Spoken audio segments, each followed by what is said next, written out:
Recently, you may have noticed that we made some new changes and upgrades to our edit suites. In this segment, we'll take you through those changes and upgrades in more detail.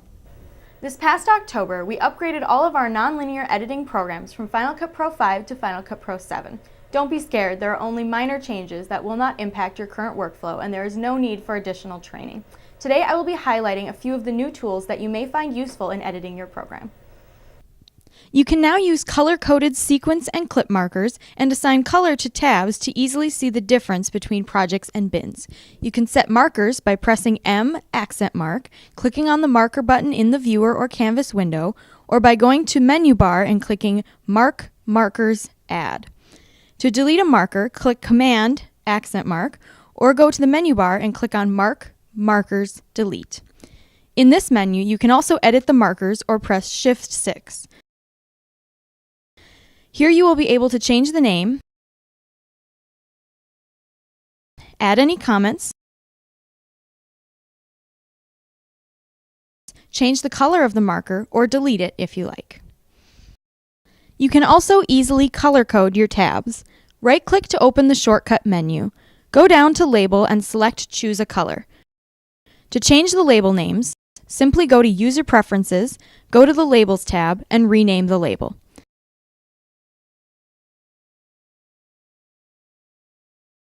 Another new tip is you can also close a tab or all tabs by simply right-clicking and choosing one of the options.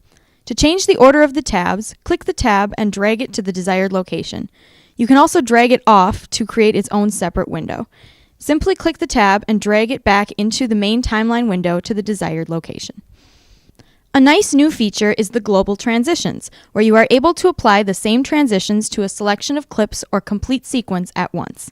Simply highlight the desired clips, then go to your Effects tab in the browser, go down to the Video Transitions, and select the desired transition.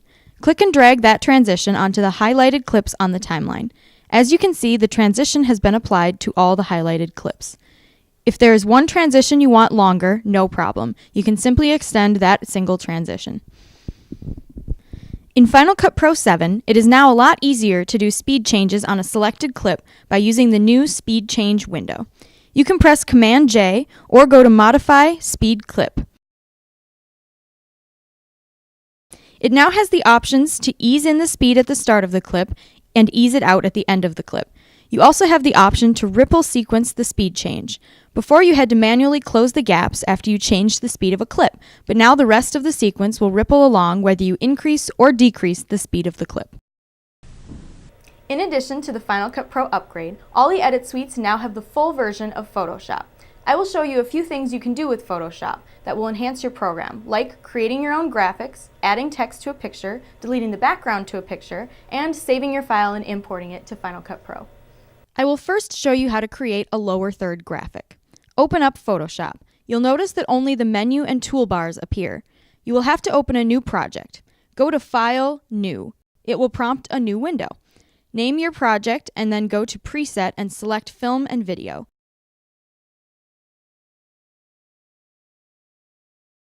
The size and settings will stay the same. Under Background, select Transparent. A window will appear with title safe guides. This way you can safely create graphics with text knowing it will be within the title safe guides. Select the rectangle tool and create a bar along the title safe guide. The color is black, but can easily be changed. By selecting a color, then using the paint bucket tool, click within the rectangle you just made and it will change to the color you selected. Next, select the text tool, and on your lower third bar you can create an area where you will type your text. You can create your own special graphic. For example, select the line tool and change the color. Then you can add a couple lines to your lower third.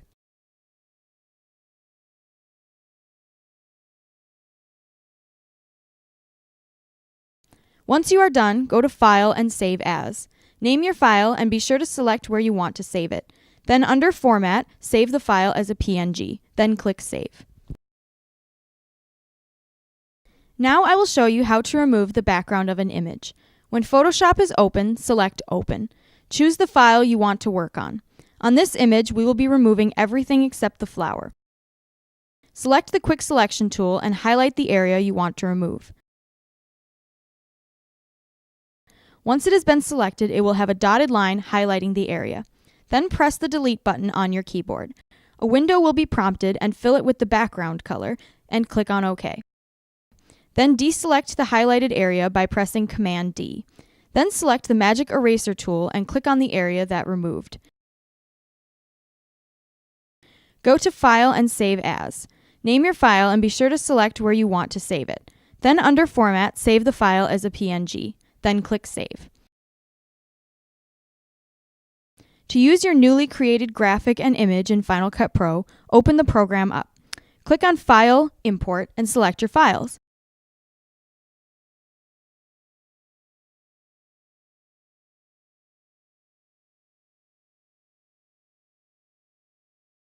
It will appear in your browser window. Then click on the file and drag it into the timeline, and there you have it.